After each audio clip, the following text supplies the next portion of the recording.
Hey y'all, welcome back to the channel. Today, we're talking about something that's been incredibly useful for me lately, Uber for Business. Let me paint a picture for you. Last month, I was running this video shoot. We had 6 crew members, equipment deliveries, and lunch orders.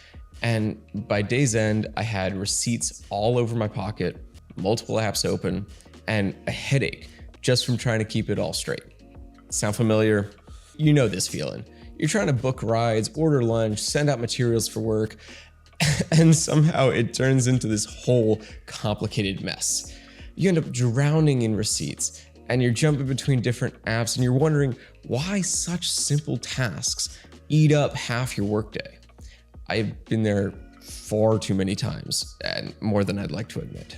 So with that in mind, I've been testing Uber for Business for the past couple of months to see if it will solve all my woes.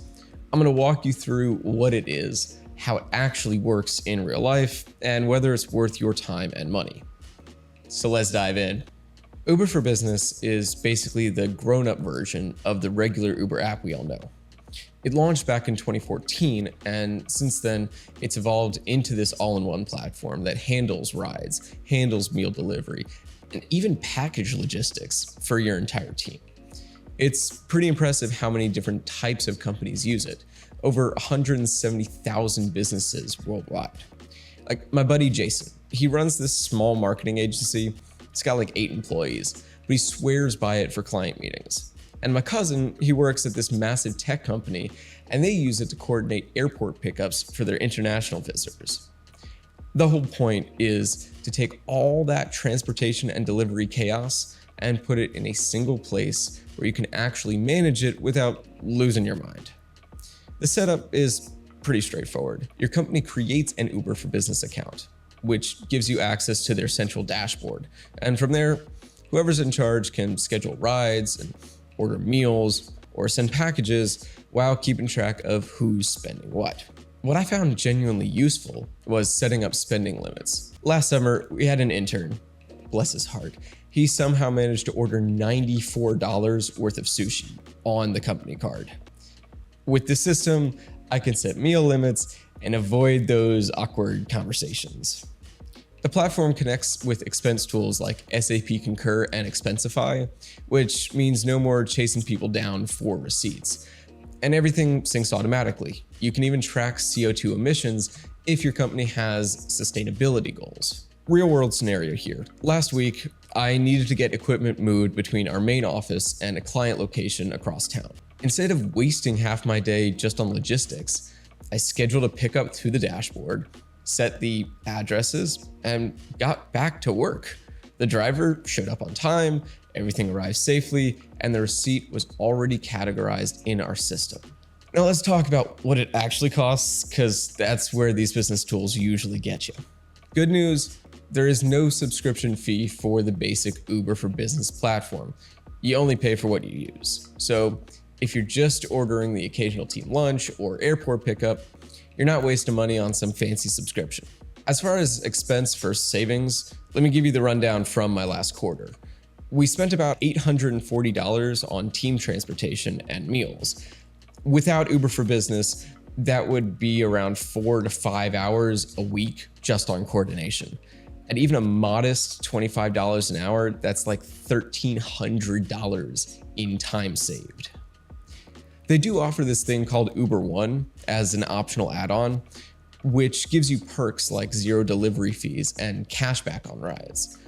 For business users, they've got a special rate. It's 3 months free and then $7.99 a month for 9 months when your team connects to your company account. For billing, you pay per trip by default, but if your team does spend more than $3,000 a month, they do offer a monthly invoicing instead. If you are interested in checking this out, I've got links for Uber for Business down in the description. These links actually hook you up with some special deals that you wouldn't find on their regular site. All right, let's break down what's good and what's not so good about this thing. The biggest pro for me, like I said, the time savings.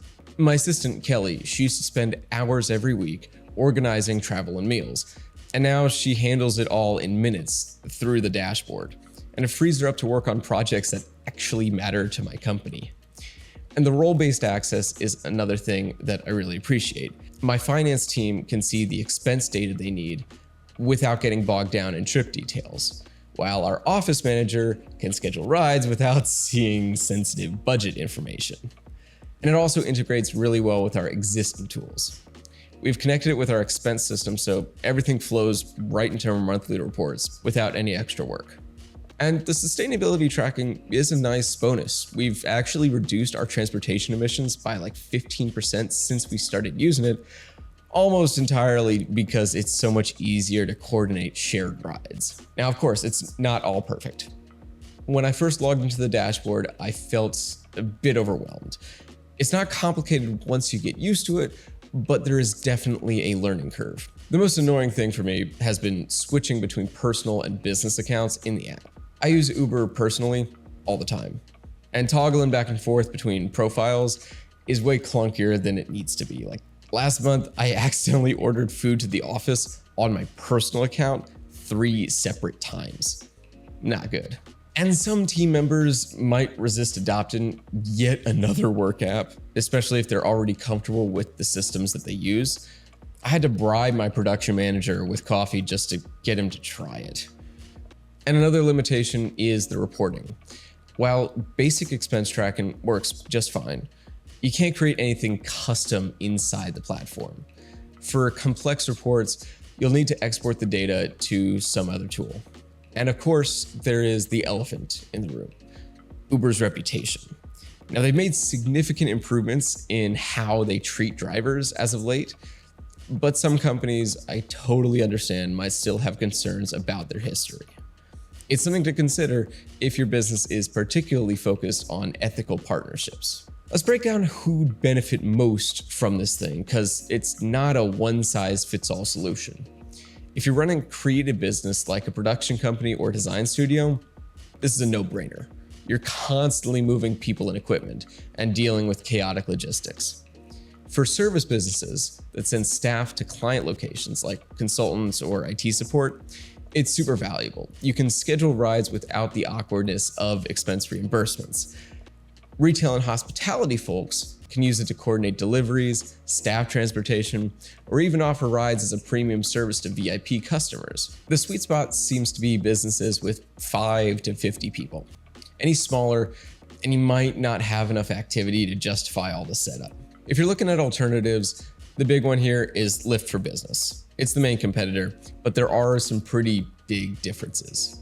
For one, Uber for Business operates in over 70 countries, while Lyft is mainly US focused. For me personally, that was a deal breaker since we work with international clients pretty regularly.